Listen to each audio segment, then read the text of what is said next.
tahun yang lalu mungkin bagi yang hadir, kita sebelum atau setelah Lebaran ya kita juga pernah berjumpa sekali.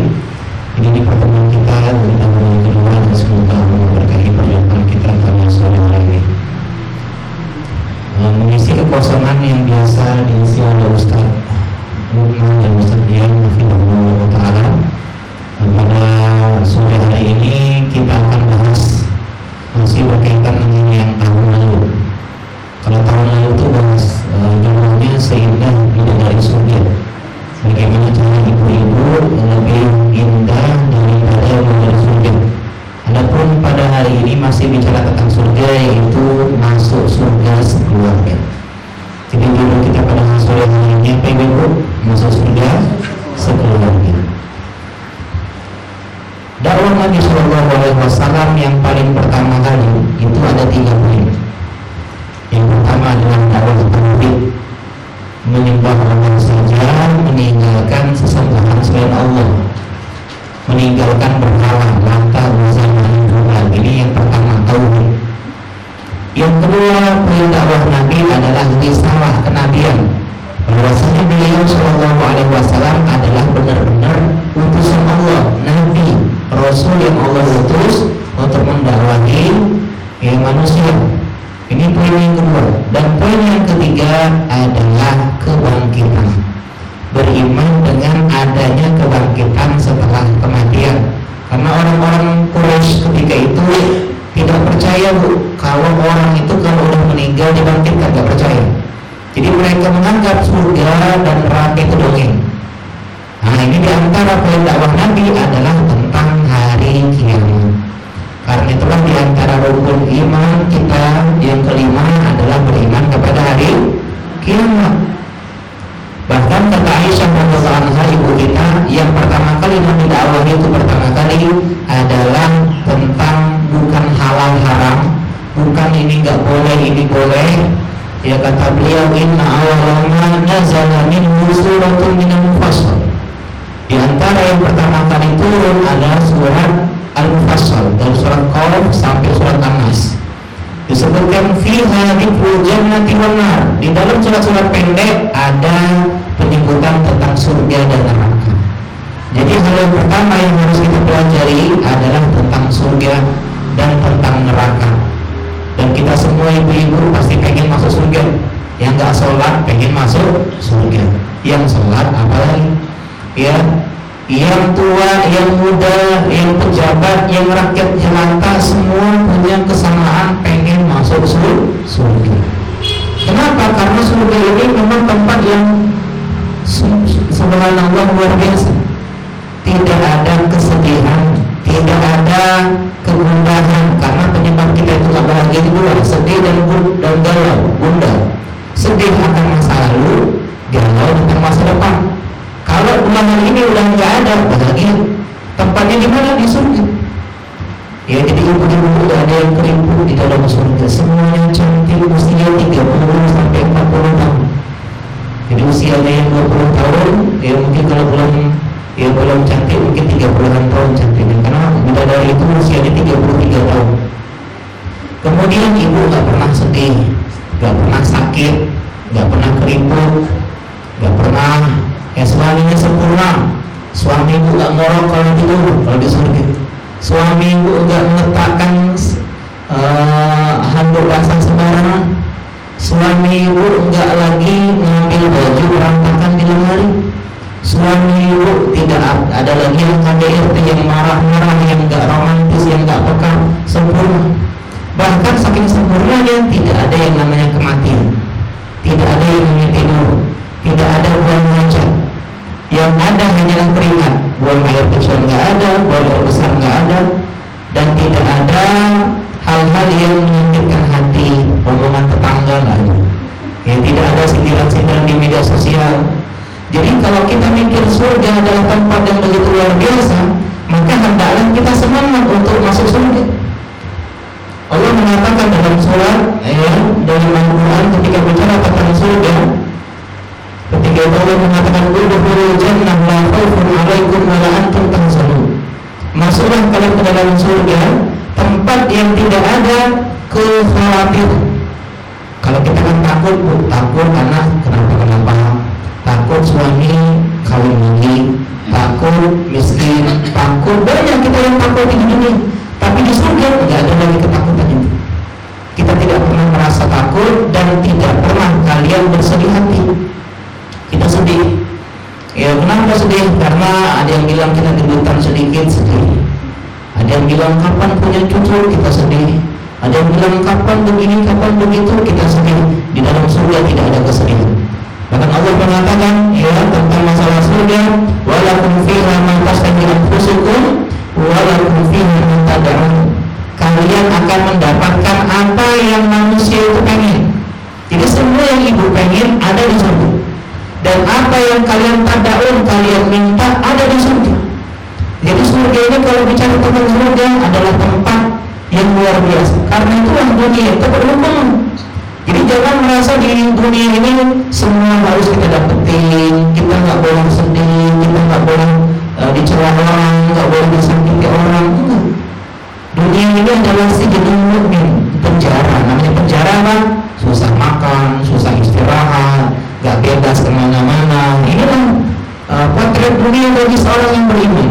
Jadi kenapa kita sedih di dunia? Agar kita sadar surga begitu luar biasa. Kalau di dunia nggak pernah sedih, nggak ada bedanya sama surga.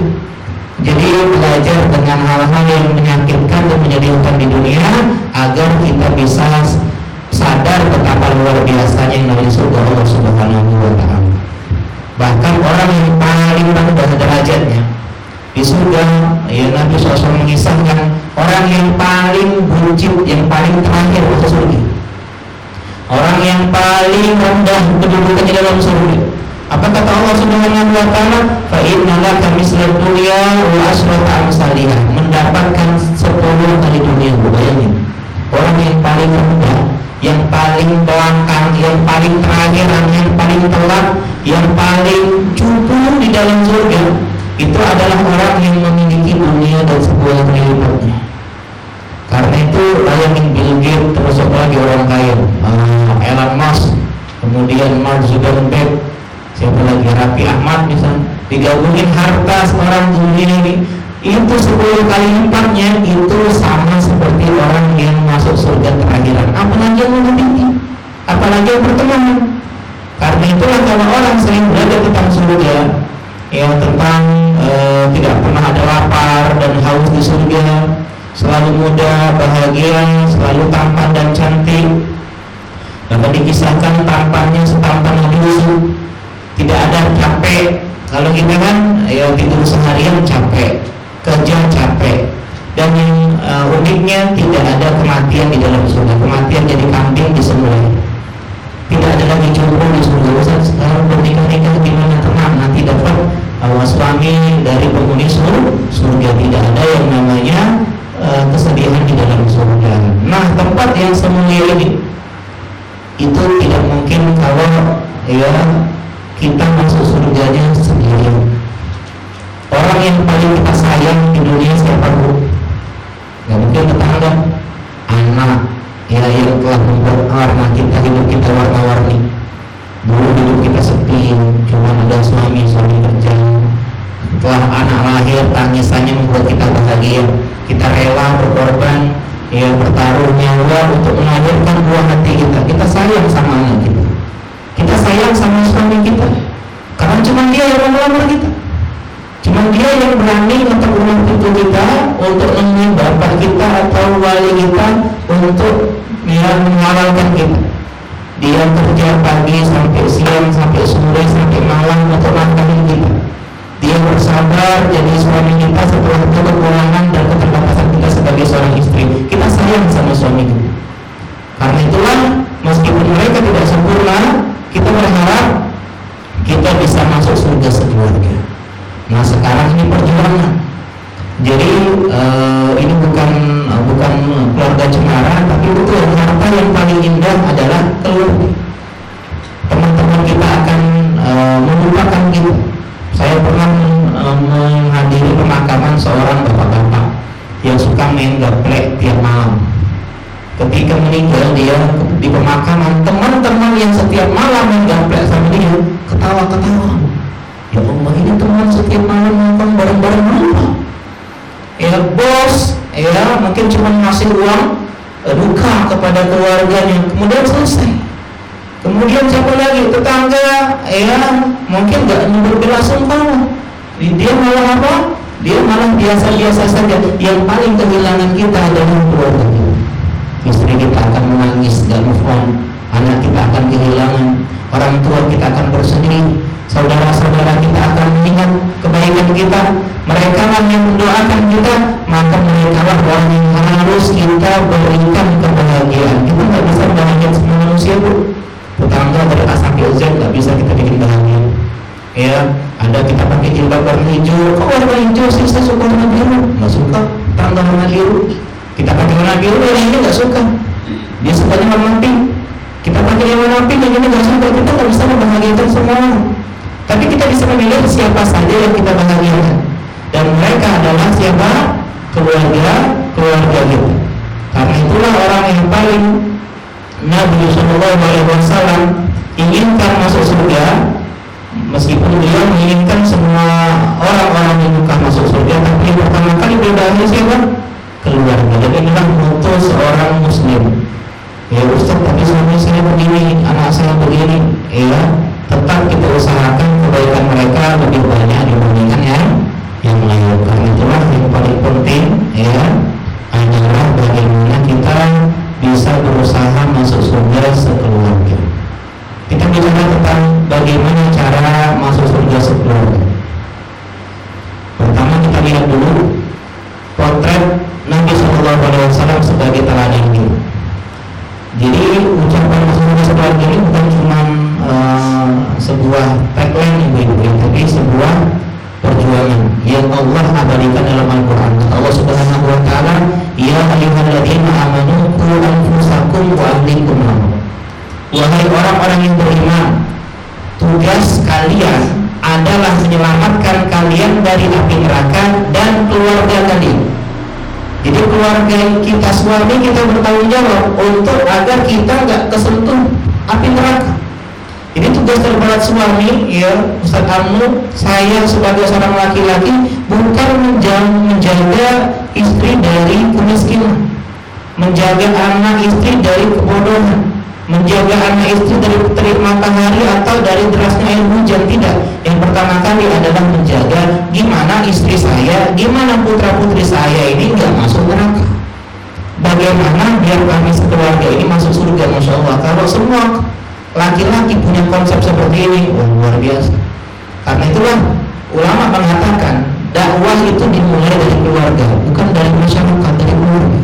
Kita dakwah bapaknya, dakwah ibunya, dan anak-anaknya, dan nanti muncul keluarga muslim. Nanti muncul keluarga muslim jadi masyarakat muslim, dari masyarakat menjadi kabupaten muslim, jadi provinsi, jadi negara. Jadi kita nggak bisa mengubah langsung ke presiden atau mengubah gubernur, wali kota, tidak. Kita mengubah dari skala yang kecil. Jadi ini diantara yang harus kita pahami, yaitu bagaimana cara biar kita ini menjaga anak istri kita. Kalau di sini konsepnya suami dan anak-anak kita dari neraka. Nabi SAW yang pertama kali dia berdakwah bukan sahabat, bukan teman, bukan kolega kerja, bukan tetangga, tapi istri. Siapa istri beliau? Khadijah binti Khuwailid. Ketika Nabi SAW menjadi Nabi diutus, yang pertama kali beliau ajak masuk Islam untuk beriman kepada beliau adalah istri beliau, Khadijah binti Khuwailid. Setelah itu siapa? Putri-putri beliau. Karena beliau tak punya putra, putranya udah meninggal semua ketika kecil.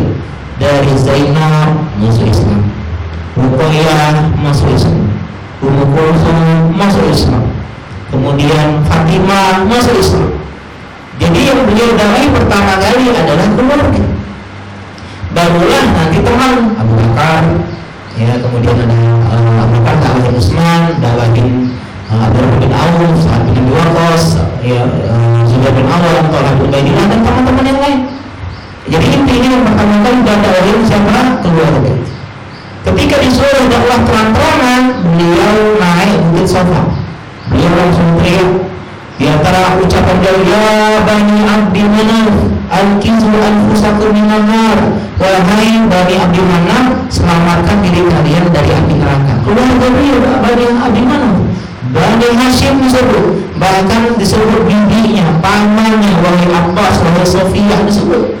Bahkan terakhir kali putrinya, wahai Fatimah, al-kizu nafsaki minan nar. Wahai Fatimah, selamatkan dirimu dari api neraka. Jadi ini ya perjuangan kita bagaimana biar kita ini masuk surga sekeluarga. Bukan berarti nggak boleh dakwahin tetangga, bukan. Tapi jangan sampai kita semangatin dakwahin orang, tapi anak istri kita ini nggak kita dakwahin. Yang tidak pernah kita doakan biar dapat hidayah. Bagaimana cara yang pertama? Yang pertama adalah caranya belajar bersama. Ini bagaimana masuk surga keluarga? Yang pertama belajar. Karena penyebab orang masuk neraka yang paling utama kata para ulama adalah nggak belajar. Wa qalu law kunna nasma'u aw naqilu ma kunna fi ashabis sa'ir. Allah mengisahkan tentang orang-orang yang penghuni neraka. Seandainya kami di dunia nasma mendengar pengajian, belajar. Allah atau memikir setelah kami dengar pengajian kami mikir, oh benar juga ucapan Ustaz tadi ya.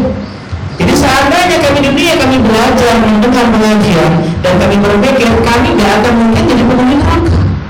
Jadi kenapa orang tidak masuk surga? Kenapa orang masuk neraka? Karena tidak mau belajar.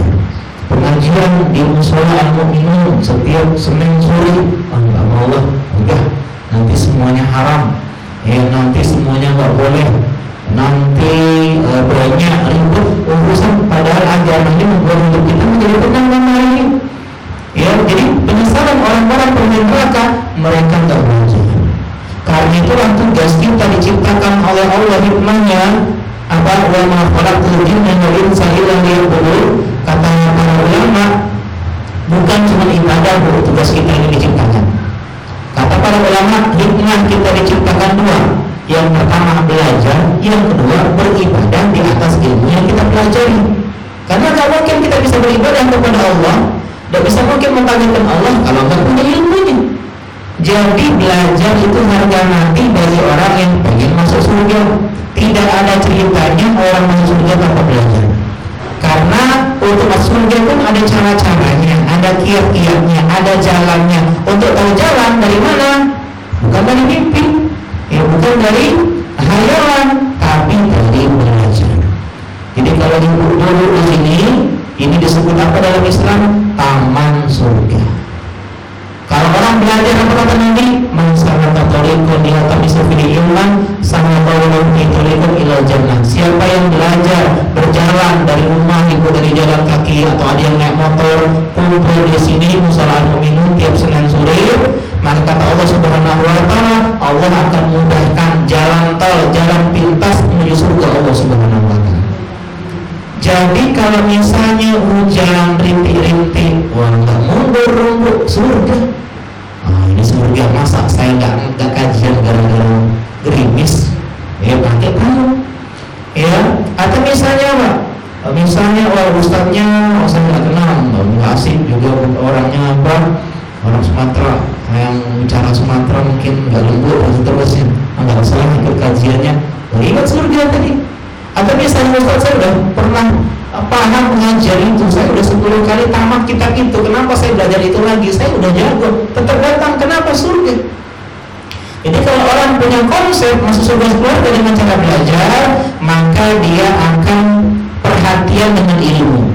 Anaknya dia masukkan ke sekolah agama, anaknya dia ajak belajar agama, dia berikan buku agama, suaminya dia ajak pengajian, atau misalnya pulang-pulang ini bulan nyantet atau dengar kasih tahu dia tadi ustaznya dari rumah, dia menjelasin kalau masuk sekolah dari caranya ini 1, 2, 3, 4. Menurut kami gimana?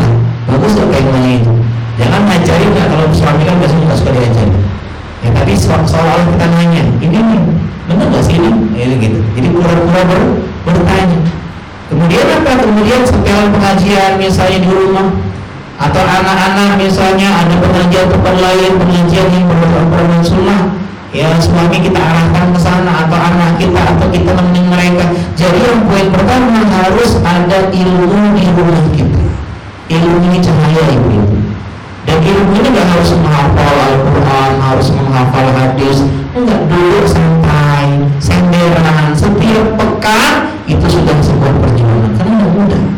Banyak orang di sekitar sini yang datang pengajar cuma beberapa orang. Jadi ibu-ibu ini orang spesial, orang yang pengen berjuang masuk surga sekeluarga. Ustaz, bapak suami saya belum pengen belajar, anak saya belum belajar. Minimal dari kita, karena kita sekolah pertama. Kita nanti yang ngajarin adab, yang beradab ya di sini sama anak-anak kita. Nah, makan tangan kanan, bapak ya sholat, jaga sholat dan seterusnya. Belajar fikih misalnya, begini cara ibadah yang benar dan seterusnya. Kita ajar. Ini poin yang pertama. Jadi poin yang pertama, bagaimana masuk keluarga harus belajar. Minimal dari kita. Karena kalau kita kajian terus suami kita, oh masya Allah istri saya ini, saya malu dia belajar tiap minggu. Akhirnya tergerak suami kita untuk belajar. Gak mau kalah sama gitu. Atau anak-anak, oh ibu saya ibu yang rajin belajar ilmu agama, rajin pengajian, ke majelis taklim. Saya pun termotivasi untuk menjadi anak yang juga baik agamanya. Jadi ini poin yang pertama adalah dengan cara belajar. Yang kedua adalah dengan berdakwah tauhid, menegakkan tauhid di tengah keluarga kita. Kenapa tauhid? Karena perintah yang paling dasar bagi seorang manusia, perintah terbesar bukan sholat, bukan puasa Ramadan, bukan umrah maupun haji. Perintah yang paling besar adalah bertauhid. Karena sholat itu 10 tahun baru Allah perintahkan sholat waktu itu. Jadi Nabi berdakwah dari usia 40 sampai 50 tahun, Nabi tidak ada sholat waktu. Apa tugas Nabi? Mendakwahkan tauhid. Sembah Allah saja, jangan sembah selain Allah. Itu yang pertama. Setelah 10 tahun baru perintah sholat, baru 5 waktu sholat. Jadi yang paling penting adalah tauhid. Kebalikannya, kalau perintah paling besar adalah tauhid, dosa paling besar bukan membunuh, bukan korupsi, bukan berzina, bukan minum khamar, bukan berjudi, bukan minum perempuan. Meskipun itu semua dosa besar, tapi ada yang lebih besar dari dosa itu. Apa? Yaitu dosa syirik. Nah, ditanya tentang dosa yang paling besar. Kata Nabi SAW, "Anta ja'alillahu niddan wa khalaqaka." Engkau berbuat syirik kepada Allah, padahal Allah lah yang menciptakan engkau satu-satunya. Jadi apa dosa yang paling besar adalah berbuat syirik. Jadi biar orang masuk surga harus kita pastikan tauhidnya benar di tengah-tengah keluarga kita. Karena kata Allah, kata Nabi SAW, kata Allah Subhanahu wa taala, "Innahu man yusyrik billah faqad harama Allahu alaihi al-jannah. Wa ma'wahu an-nar wa man yudhlim min ansar." Orang yang berbuat syirik, yang tidak bertauhid, maka Allah haramkan masuk surga. Jadi kalau ada orang rajin sholat, orang rajin puasa, rajin sedekah, umroh tiap tahun, ya tapi dia nggak berbuat tauhid, nggak ninggalin tauhid, berbuat syirik, Allah haramkan masuk surga. Jadi harus belajar kita tentang masalah tauhid itu apa. Jadi mulai sekarang jangan sampai ada kesyirikan di keluarga kita.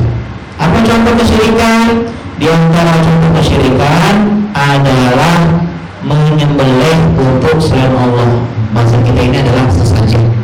Ya, jadi jangan sampai kita ada keluarga, oh ini rumah baru, mari kita potong potong kambing, di kepala kambingnya dikubur di rumah kita, biar rumah kita ini tidak kena gempa bumi atau kebakaran. Ini nggak boleh. Karena kata Nabi SAW, ya, la'anallah man zabaha li ghairillah. Allah melaknat orang yang menyembelih untuk selain Allah. Gak boleh menyembelih untuk jin, menyembelih untuk penunggu gunung, penunggu laut, karena itu adalah kesyirikan.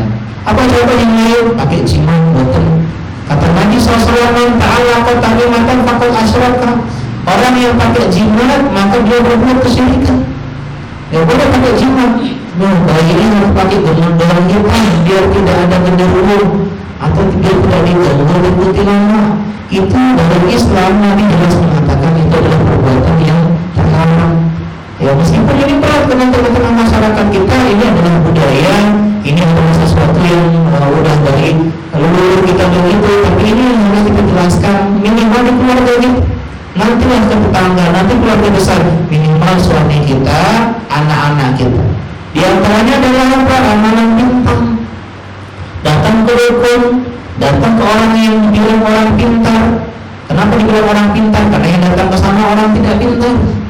Ya, kenapa kata Nabi Sulaiman hatta kahinan al-arafan la tuqbalu salatu arba'ina yawman. Ya, orang yang datang ke dukun, ini kata Nabi Sulaiman itu datang ke dukun, ke paranormal, kemudian dia bertanya, maka tidak diterima sholatnya 40 hari. Wah, jadi ini sebuah kesalahan dalam Islam.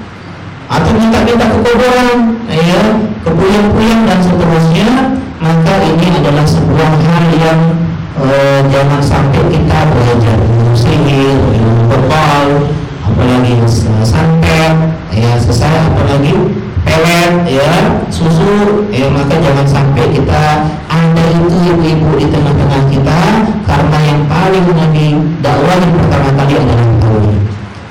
Ya, dan ini sebenarnya pakai fitrah seorang manusia itu akan menolak kesyirikan sebenarnya kalau dia terbuka hati. Ya, karena nggak logis orang yang pakai jimat misalnya ini mendatangkan, ya saya pernah lihat orang yang jual jimat di internet, ya jimat penglaris, tapi dia terjebak dalam ketipuan, ya. Atau nggak percaya dengan ada yang percaya ada tahayul atau khurafat.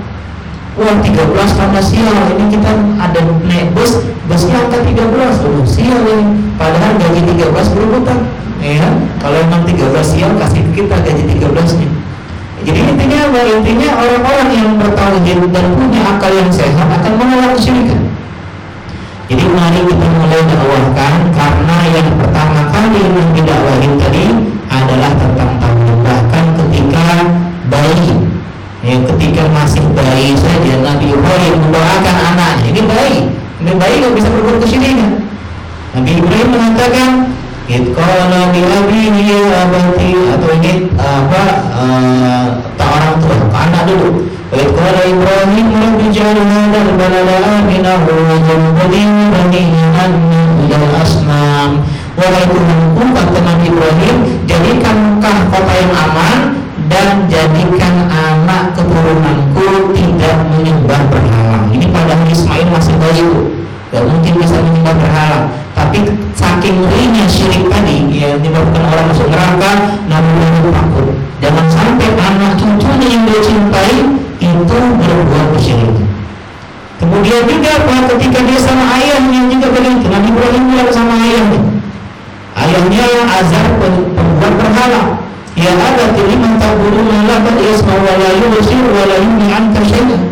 Wahai bapakku yang kucintai, abadi panggilan saya, ayahku sayang, begitu. Kenapa engkau menyembah sesuatu yang tak bisa dengar, tak bisa ngomong, bahkan mobil aja tak bisa, ya, patung, berhayal, nggak bisa, tidak berikan manfaat sedikit pun kepada diri. Nabi kita SAW mendakwahi pamannya 4 tahun itu ketika mau meninggal sakaratul maut, Abu Thalib yang 40 sekian tahun bersama Nabi. Ya, apa kata Nabi SAW? Qul la ilaha illallah, wahai pamanku, ucapkan ucapan kalimat tauhid, la ilaha illallah, kalimat muhammadur rasulullah, sebuah kalimat yang akan aku jadikan hujah di hadapan Allah untuk membela diri. Abu Thalib meninggal di atas kekufuran, waliyadzubillah. Ya, jadi penting ini dalil-dalil bahwasanya Nabi itu orang yang paling bertakwa saja, dia peduli dengan tauhid pada keluarganya. Nabi Yakub alaihissalam ketika meninggal dikumpulnya anak cucunya, ya baninya, ya, kemudian di antara ucapannya adalah mata buduna min ba'di, kalau aku meninggal, kata Nabi Yakub, kalian bukan siapa, sombong saya kalian sembah kalau aku udah meninggal. Apa kata mereka? Qalu na'budu ilaha wa ilaha abaika Ibrahim wa Ismail wa Ishaq ilahan wahidah. Kami akan menyembah Tuhan yang engkau sembah, wahai ayah, wahai Nabi Yakub. Begitu juga yang bisa disembah oleh nenek moyang kita, yaitu siapa? Nabi Ibrahim, Nabi Ismail, Nabi Ishak. Tuhan yang satu itu Allah Subhanahu wa Ta'ala. Jadi ketika meninggal Nabi Yakub, dia yang paling perhatian, bukan bagaimana anak saya nanti kira-kira kalau saya meninggal dia main TikTok nggak ya, enggak, atau goyang velocity nggak ya, enggak. Yang paling diperhatikan adalah apakah nanti berbuat syirik atau enggak. Ya, jadi yang paling pertama kali bukan biar suami saya romantis, biar anak saya bisa ngaji, tapi biar gimana suami saya nggak berbuat kesyirikan, gimana biar anak saya nggak berbuat kesyirikan, karena tauhid adalah kunci surga. Kata Nabi Allah, "Man kana akhir kalamihi la ilaha illallah dakhala jannah." Siapa yang terakhir ucapannya la ilaha illallah masuk surga. Maksud para ulama termasuk juga yang meninggal di atas tauhid. Ya, jadi ini yang harus kita semangati ibu-ibu, meskipun memang berat mendakwahkan tauhid di tengah-tengah umat sekarang ini, karena kita dibilang wah ini nggak menghormati warisan leluhur dan seterusnya. Jadi yang kedua apa? Berdakwah tauhid. Ustaz, saya nggak ngerti tauhid itu apa, syirik itu apa. Nah, pentingnya poin yang pertama belajar dulu. Jadi gimana kita bisa membangun tauhid dan syirik kalau kita nggak kenal apa itu tauhid dan syirik? Jadi poin yang pertama adalah belajar, diamalkan. Yang kedua mendakwahkan, terutama masalah tauhid. Jadi yang pertama kali itu nggak tentang halal haram. Nabi ketika berdakwah itu orang-orang pada berzina, pada minum khamar, tapi Nabi nggak pernah nyinggung zina dan nyinggung khamar. Yang Nabi dakwahi pertama kali adalah tauhid. Kata Aisyah tadi kita dari hadis yang tadi, seandainya yang pertama kali itu perintah la taznu, jangan berzina, apa kata mereka? La nad'u zina abadan, kami tidak akan meninggalkan zina selama-lamanya. Seandainya yang pertama kali itu la tasrabul khamra, jangan minum khamr, apa kata para sahabat? La nad'u khamra abadan, kami tidak akan meninggalkan khamr selama-lamanya. Jadi jangan berdakwah yang pertama kali itu tentang hal haram nanti masalah, wah abi jangan merokok itu haram, langsung anak ini haram, pernah jadi bunyi kok haram semua. Akhirnya anak-anak kita nggak empati dengan dakwah itu. Tapi yang pertama kali dakwah apa? Tauhid. Ya, nah jangan percaya ramalan bintang. Masa 2 miliar manusia di muka bumi ini, ya itu jodohnya cuma 12 gitu. Ya, atau misalnya ikut Capricorn, Sagittarius atau Leo, misalnya bilang nggak boleh itu percaya, itu juga kita tahu. Ya, meskipun dia misalnya apa kadang main nggak pakai kaos kaki misalnya, atau misalnya dia masih suka main velocity di TikTok misalnya, nanti dulu. Yang pertama kali tauhid gimana? Setelah tauhid udah beres, Ustaz, anak saya nggak pernah pakai jimat, nggak pakai zodiak, dia nggak suka check down ya, dia nggak begitu, dia udah mantap tauhidnya, baru kita tauhid yang lain gitu. Bukan berarti nggak boleh tauhid yang lain, nggak. Prioritas yang pertama adalah tauhid. Ini yang kedua. Yang ketiga adalah menegakkan sholat. Nah, setelah tauhid, maka yang paling penting biar kita sekeluarga masuk surga adalah masalah sholat. Ya, lihat lagu anak-anak, bangun tidur terus mandi, tidak lupa menggosok gigi. Ini salah. Bangun tidur aku ambil wudhu dan sholat subuh. Kita kalau bangunin anak itu kadang kasihan, oh Ustaz, anak saya kalau dibangunin dia masih istirahat. Tapi kita nggak takut kalau anak kita masuk neraka Allah Subhanahu wa Ta'ala. Kenapa? Karena dosa paling besar setelah syirik tadi adalah meninggalkan sholat. Orang yang maaf misalnya dia membunuh, kemudian dia berzina, minum khamr, narkoba, bandar, bolak-balik masuk penjara, ya itu dosa besar banget. Tapi kata para ulama, lebih besar dosa orang yang sengaja meninggalkan sholat. Kenapa? Karena ketika orang yang tadi berzina, membunuh, minum khamr, KDRT misalnya, dia masih muslim, tapi orang yang meninggalkan sholat, ulama bingung, bukan bingung, beda pendapat. Dia ini muslim enggak? Orang yang nggak pernah sholat, ulama itu ya menganggap orang seperti ini, ada yang bilang enggak lagi muslim, ada yang bilang masih muslim tapi dosanya ya besar banget, dosanya akeh banget. Kenapa? Karena al-adu bainana wa bainal musyrikin atau bainal kufar as-salah, kata Nabi. Pembeda antara kita dengan orang-orang yang musyrik, yang enggak muslim itu adalah sholat. Faman tarakaha faqad kafar. Yang meninggalkan sholat berbuat kekufuran, entah itu kufur besar atau kufur kecil. Jadi orang-orang munafik di zaman Nabi sholat 5 waktu di masjid.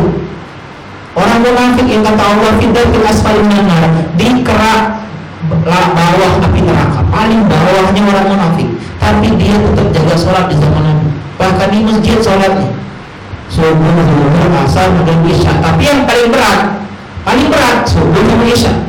Karena zaman dulu nggak ada lampu, jadi orang kalau sholat subuh ketahuan nggak di absen.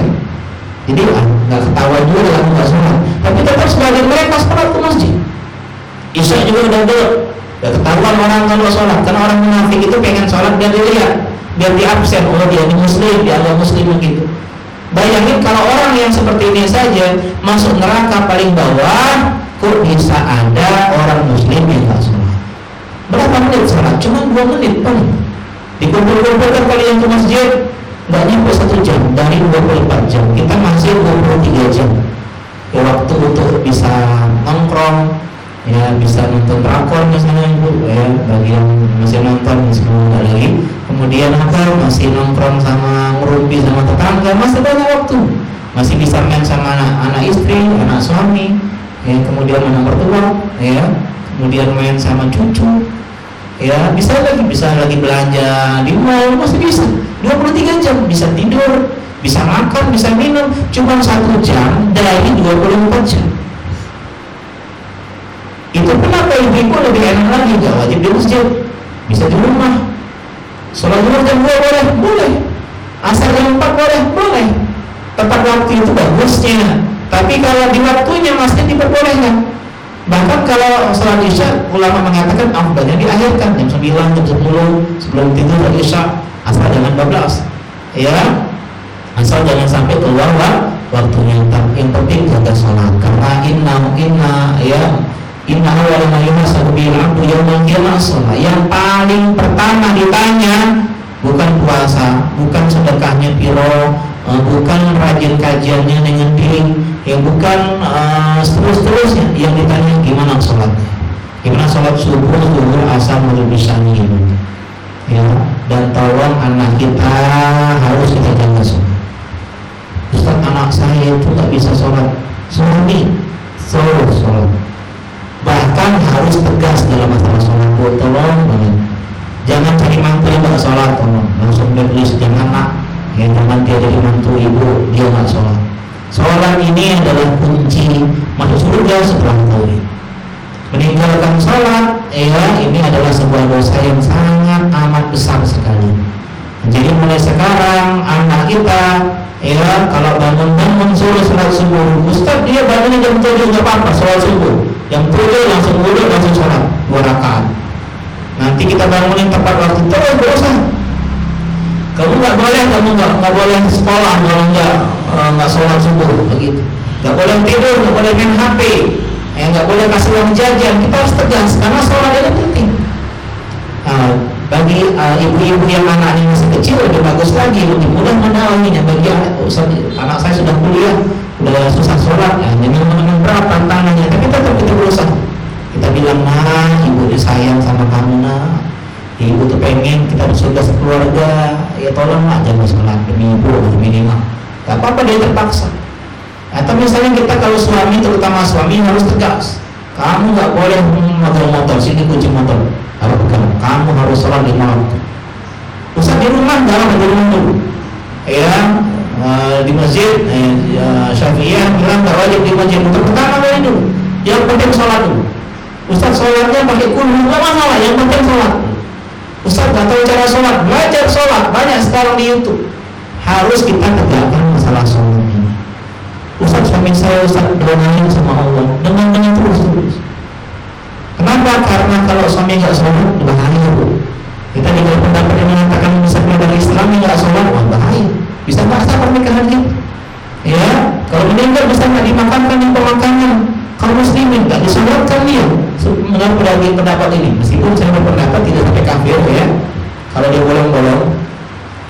kafir itu kata para ulama kalau dia nggak pernah sholat sama sekali.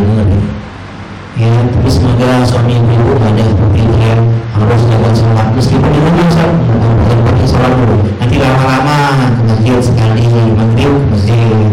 Ya, atau misalnya ibu temenin, ya Pak, mama mau sholat di masjid, mau maghrib kalau temenin, nah itu alasannya.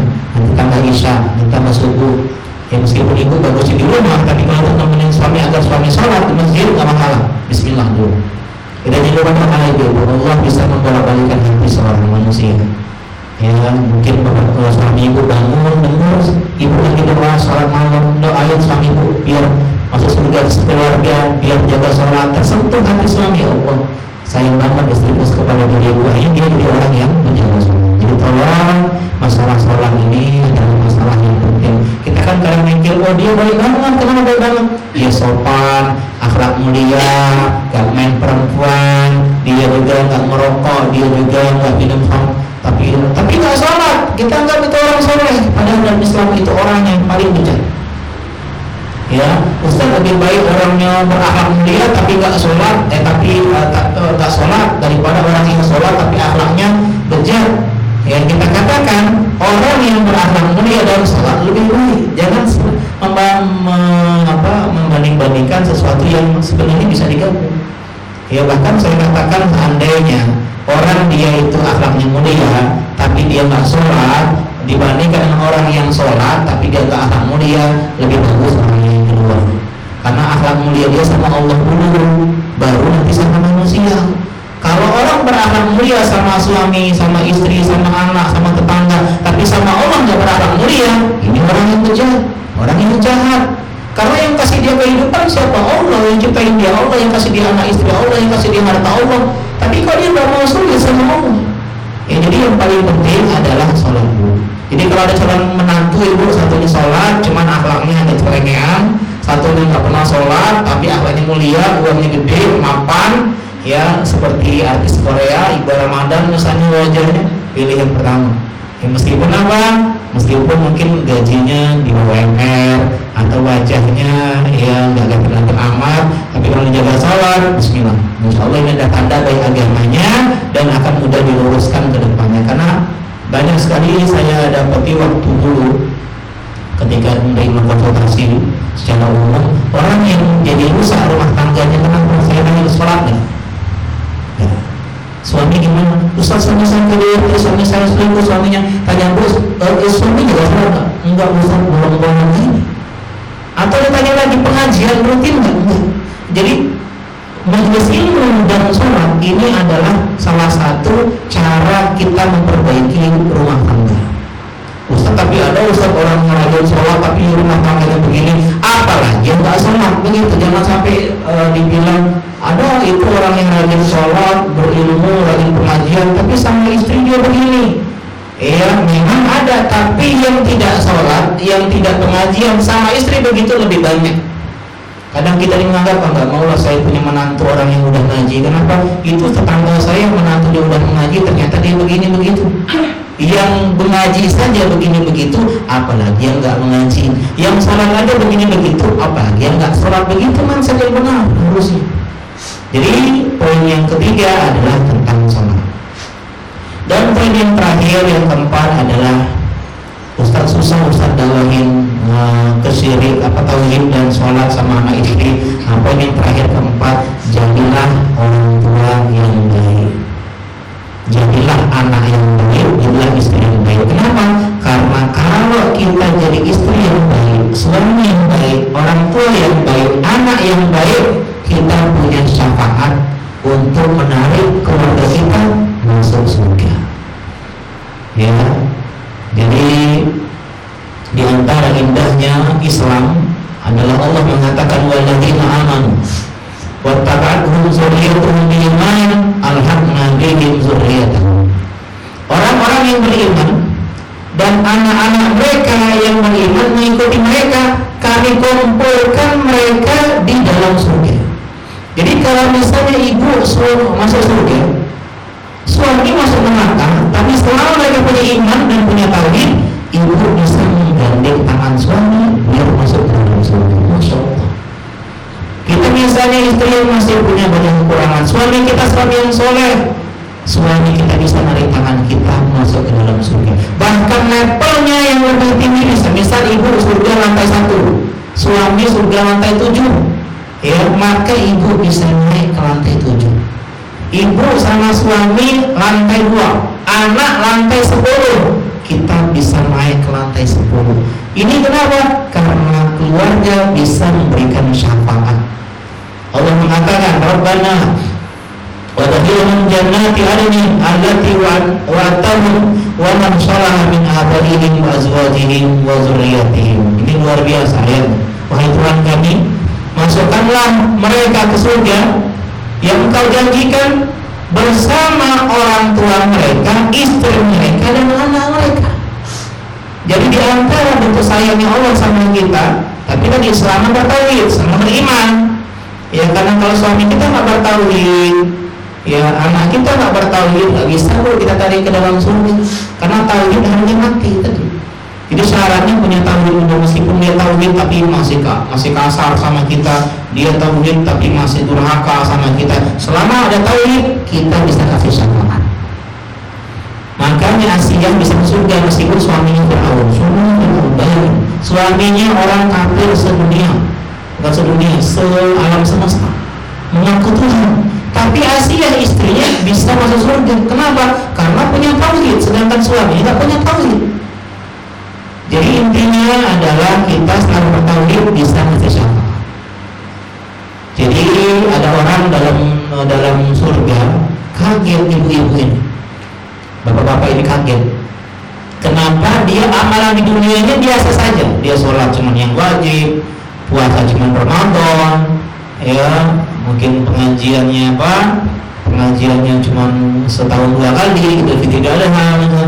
Tapi kok di dalam surga tinggi derajatnya?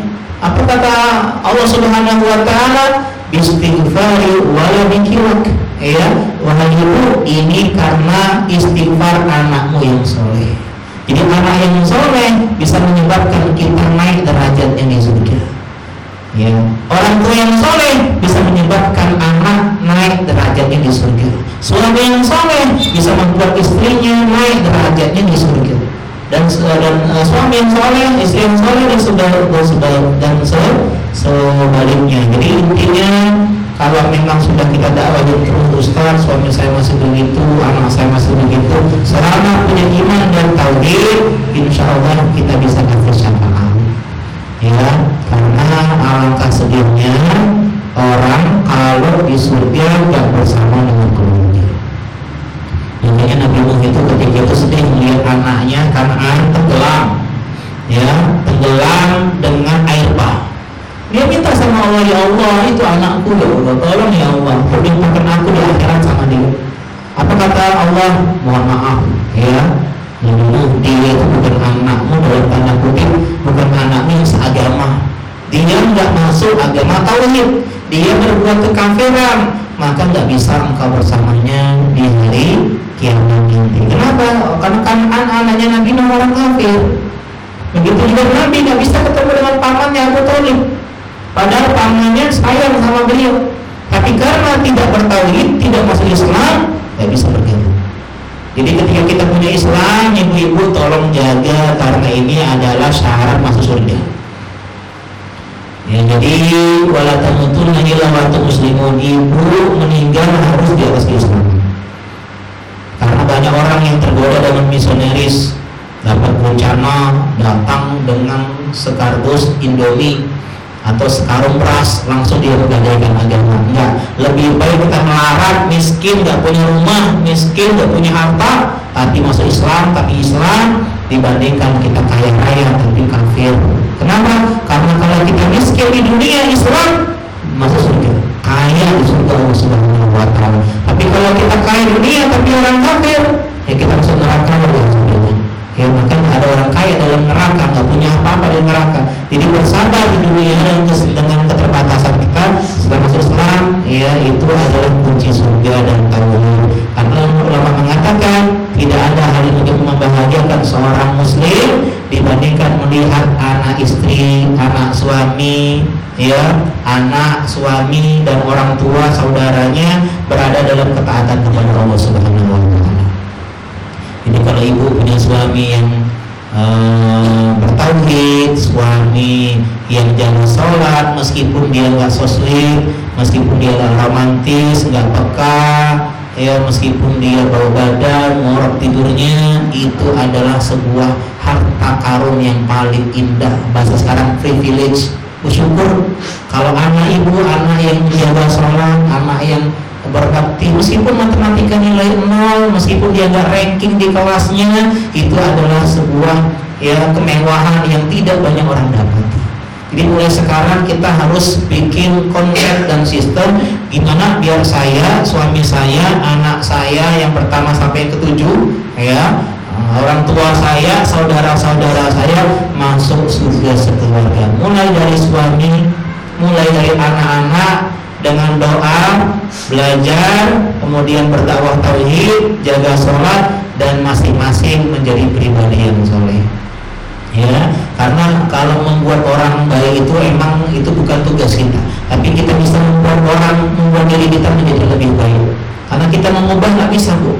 Nabi aja nggak bisa mengubah orang tuanya. Nabi Ibrahim nggak bisa mengubah bapaknya. Nabi Nuh nggak bisa mengubah anaknya. Nabi Lut nggak bisa mengubah istrinya. Asia nggak bisa mengubah suaminya Firaun. Nabi nggak bisa mengubah pamannya Abu Thalib. Kita bertugas untuk mengubah diri kita sendiri. Innallaha la yughayyiru ma biqaumin hatta yughayyiru ma bi anfusihim. Tugas kita hanyalah berusaha jadi istri yang soleha, berusaha mendapatkan suami biar suami jadi suami yang soleh. Ya, bagi ibu-ibu yang belum punya suami misalnya, ya carilah suami yang soleh. Tapi suami yang soleh nyari istri yang soleha, jadi mensolehahkan diri sendiri dulu.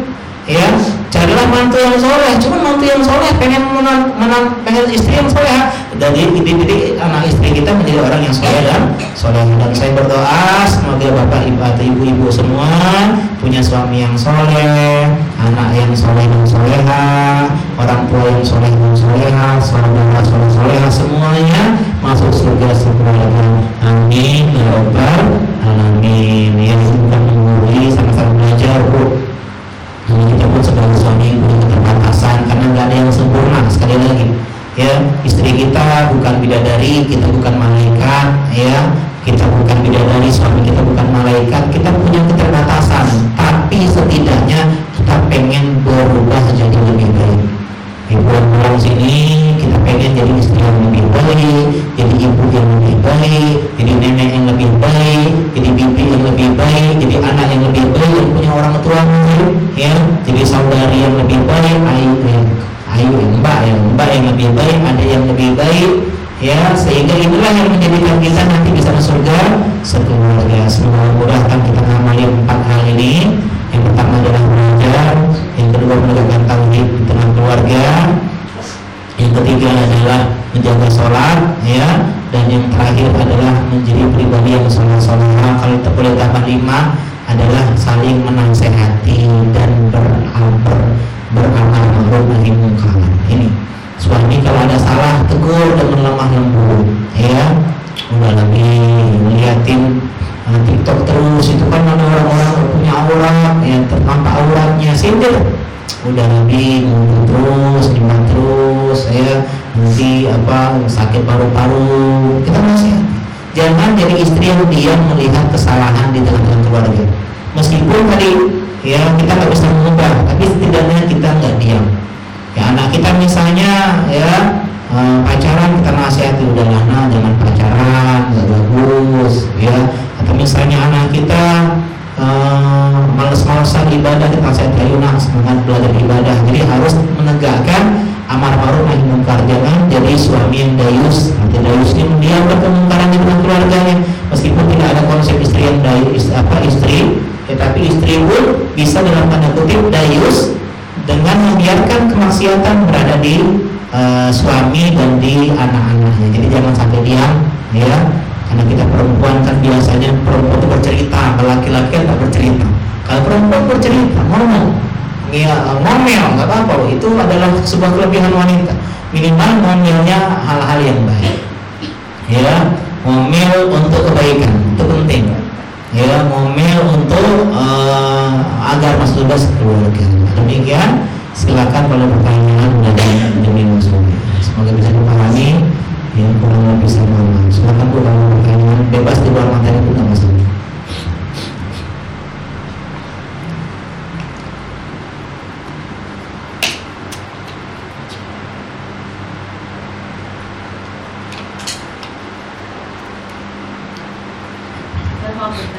Ya, silakan Bu. Assalamualaikum. Waalaikumsalam warahmatullahi wabarakatuh. Misalnya kita itu membaca ramalan bintang, tapi Ya. cuma membaca kok nggak meyakini dan nggak percaya, itu gimana? Ya, bagus pertanyaannya. Ustaz, kita cuma baca ramalan bintang, tapi kita nggak percaya. Kita cuma iseng atau gabut ya, atau dan semisalnya. Maka ini sesuai dengan kaidah dalam hadis tadi. Man ataka kahinan aw arrafan, kata Nabi, siapa yang datang ke dukun, datang saja tanpa percaya. Karena ada dua hadis. Yang pertama adalah dia percaya. Ini pertama itu dia percayai, maka dia kufur terhadap apa yang Allah turunkan kepada Nabi-Nya, ya, apa yang Nabi bawa. Tapi disebutkan dalam hadis yang lain tanpa ada kata-kata percaya, maka tidak diterima sholatnya 40 hari. Lantuk balahu sholatun arba'ina lailah, tidak diterima sholatnya 40 hari. Kata para ulama, kita itu boleh membaca ramalan, cuma boleh dalam satu kondisi. Boleh datang ke dukun dalam satu kondisi, dalam berdakwah. Nah, gitu. Misalnya saya baca ramalan ini untuk membantah. Saya pengen nulis tulisan, saya baca dulu kan ramalan ini nggak benar, baru kita bantah. Itu yang boleh. Datang ke dukun dalam rangka menasehatinya boleh. Adapun dalam hal-hal yang lain, penasaran, tetap nggak boleh.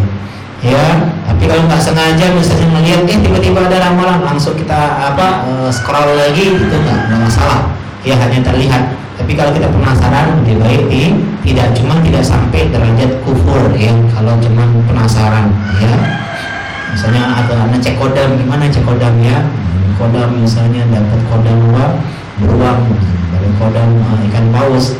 Dia penasaran saja misalnya, maka ini tidak sampai kufur, tapi tetap itu sebuah kesalahan yang mungkin jangan kita ulangi. Termasuk anak-anak kita bilang, cuman iseng aja, jangan deh meskipun iseng, karena ini masalahnya akidah, masalah yang ya semoga bisa dipahami boleh. Ya, insya Allah tidak ada yang baca saja. Silakan ibu-ibu, ada yang mau bertanya? Ya, silakan Bu. Waalaikumsalam warahmatullahi wabarakatuh. Ini Pak Ustadz, misalkan menikah kan ada yang berdasarkan weton itu, gimana kalau menempati rumah baru itu katanya ada hitungan hari yang baik itu? Ya, insya Allah. Bagus pertanyaannya ya, tentang masalah hari baik di dalam pernikahan maupun menempati rumah. Dalam Islam ya, ini orang-orang kafir jahiliyah pun ada seperti ini, meyakini ada hari buruk, ada hari baik. Dan ketika Islam datang, Islam meluruskan kesalahan itu. Jadi disebutkan bahwasanya setiap hari itu adalah baik. Kata hadis Nabi SAW ya, dalam hadis qudsi, inna ma'ana dahar, ya la tasubbu dahar fa innani ya fa innallaha wa dahar.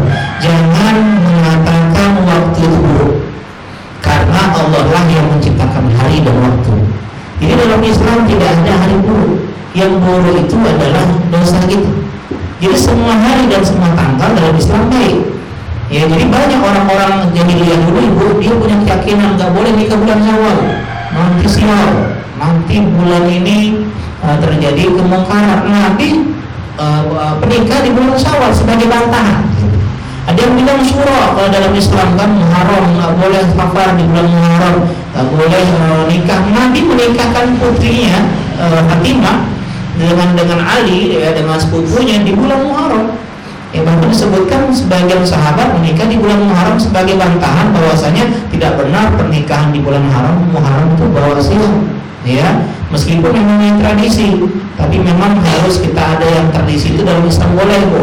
Contoh tradisi kan kita kalau lebaran kan silaturahmi kan, itu kan tradisi, boleh dalam Islam selama tidak melanggar. Tapi ketika melanggar, maka ini yang harus kita luruskan, tapi dengan hikmah. Jangan bilang ini nggak boleh neraka, ini nggak boleh begitu ya. Tapi dengan kita pelan-pelan kita sampaikan semuanya hari hari baik. Tapi kalau orang tua kita maksa, ya sudah, kita sampaikan aja. Nah, kita mau nikah nih, kita pengen nikah bulan Syawal, terus orang tua kita bilang nggak boleh nikah bulan Syawal, nanti nikah habis Lebaran, Idul Adha saja, ya. Nah, maka kita sampaikan bahwasanya Syawal boleh, Idul Adha boleh, semua hari adalah baik. Tapi ditolak saran kita, nah kita sudah selesai sampai kita menyampaikan. Tapi kalau dia menunda, oh jangan tanggal sekian, tanggal itu orang pada masih kerja, ini kan bukan alasannya, masih logis. Oh jangan, misalnya jangan ada setahun itu 2 pernikahan, kenapa? Uangnya nggak ada, ini logis. Tapi kalau misalnya jangan ada yang setahun 2 kali pernikahan, nanti begini begitu, ini kita luruskan. Tapi kalau alasannya logis, oh ini uangnya nggak ada ibu, cuma untuk satu anak 1 tahun, ya. Atau misalnya karena liburan cuti cuma bapak cuma bisa sekali setahun, jadi nggak bisa cuti kalau misalnya kamu dapat mantu orang dari istri orang jauh, ini alasan yang logis. Tapi kalau alasan hari buruh, ini nggak ada logis, ya, karena Nabi pernah membantah itu semua. Bahkan dalam hadis la Safar, nggak boleh ada kesialan di bulan Safar. Jadi bulan Safar itu bulan yang diyakini sial oleh orang-orang jahiliyah. Nabi tegaskan tidak ada kesialan di bulan Safar, ya. Kalau di kita mungkin bulan Muharram, atau di tempat lain bulan Syawal atau bulan yang lain, ya. Contoh misalnya jangan nikah bulan Ramadan, kenapa? Nggak ada yang datang kondangan, ya, soalnya kan puasa, ya, berarti malam-malam kondangannya begitu. Jadi bisa disampaikan dalam Islam tidak ada hari baik dan hari buruk, semuanya hari baik. Seandainya kita nikah terus ternyata ada kesialan, itu bukan karena harinya, Bu, tapi itu adalah takdir Allah Subhanahu wa Ta'ala karena dosa dan kesalahan kita. Jangan nyalahkan ini hari Rabu, setiap Rabu saya sial terus, bukan kita Rabunya yang sial, tapi kita yang banyak dosa, banyak salah. Jadi Allah timpakan musibah untuk diri kita, ya. Nah, kalau kita sering mengatakan sial kepada sesuatu tempat, sesuatu waktu, kita nggak introspeksi diri, nyalahin, wah ini waktunya, wah ini tempatnya, wah ini motornya ini bawa sial, padahal dia yang ugal-ugalan, begitu kan, ini nggak introspeksi diri. Ya Allah Ta'ala. Tapi memang ini perlu proses untuk mendakwahi ini, karena memang sudah menjadi akar ya di tengah-tengah masyarakat kita tentang hari baik, bulan baik, dan saya pun tidak tahu menentukan itu pun dari mana, ya, karena dalam Islam tidak ada, ya, atau feng shui kalau di Cina itu kan, ya, jangan menghadap ke sana rumah nanti begini, ya. Tapi kalau alasannya logis ilmiah boleh, jangan menghadap ke sana, kenapa? Karena mataharinya terbit dari situ, nanti panas, ini kan masuk akal. Jadi yang menjadikan penentuan khurafat itu boleh atau tidak adalah ilmiah dan logis, ya. Kalau misalnya dia ilmiah, sesuai dengan terbukti secara ilmiah dan secara kebiasaan, boleh diterima. Tapi kalau tidak nyambung, contoh boneka kucing untuk mendatangkan pelanggan, ini nggak logis. Ada orang Cina kan ada boneka kucing itu di tokonya, ini kan katanya mendatangkan pelanggan, ini kan nggak logis. Contoh misalnya dulu di bawah pintu nanti telat jodoh, ini kan nggak logis, ya. Tapi kalau misalnya nggak berdandan, ya, misalnya dia nggak perawatan, nanti jodohnya nggak datang, nah ini logis, ya. Jadi ada yang logis dan tidak logis, itu yang kita perlu perhatikan. Sedangkan hari itu nggak ada logis dan ilmiahnya, ya. Allah Ta'ala, ya, semoga dipahami, ya. Mungkin demikian, ya. Tetap semangat ibu-ibu, ya. Semoga ini menjadi kebaikan yang kita semua ini di akhirat nanti, amin. Karena saya kagum sama ibu-ibu yang belajar agamanya semangat, ya. Karena ibu-ibu ini Masya Allah, dia itu dokter kalau anaknya sakit, jadi koki ketika masak. Pokoknya pekerjaan paling berat itu adalah menjadi seorang wanita. Dia mengurus anak, dia nyapu, dia masak, dia nyuci, dia Masya Allah. Tapi sempat belajar agama, ini adalah sebuah, ya, hal yang harus kita apresiasi dan kita patut puji, ya. Dan saya doakan semoga